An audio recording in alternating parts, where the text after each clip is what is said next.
మాజీ సీఎం జగన్ పై ఎమ్మెల్యే అమిలినేని సురేంద్రబాబు ఆగ్రహం వ్యక్తం చేశారు. అనంతపురం జిల్లా కుందుర్చి మండలంలో ఇది మంచి ప్రభుత్వం కార్యక్రమంలో ఆయన పాల్గొన్నారు.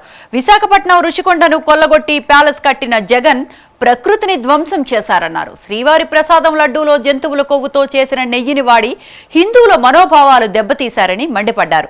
కళ్యాణదుర్గాన్ని మాజీ మంత్రి ఉషశ్రీ చరణ్ అభివృద్ధి చేయకుండా నాశనం చేశారని మండిపడ్డారు. దీపావళికి ఉచిత గ్యాస్ సిలిండర్ అందిస్తామని ఎమ్మెల్యే తెలియజేశారు.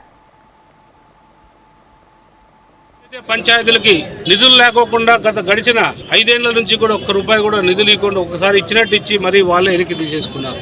మన వాళ్ళు 4,500 కోట్లు, మొత్తం 180% మంది పంచాయతీ సర్పంచులు కూడా వైసీపీకి సంబంధించిన వాళ్ళు అయినా కూడా పంచాయతీలు బాగుండాలనే సంకల్పంతో అన్ని రిలీజ్ చేస్తే ఈరోజు కొంతమంది పంచాయతీ సర్పంచులు కూడా లేదా సెక్రటరీల ద్వారా దుర్వినియోగం చేయడం జరిగింది.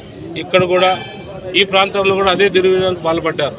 వాళ్ళది ఏదైతే విన్నా అది రుజువైతే దానిపైన కలెక్టర్ గారు లేదా అధికారులు తీవ్రమైన చర్య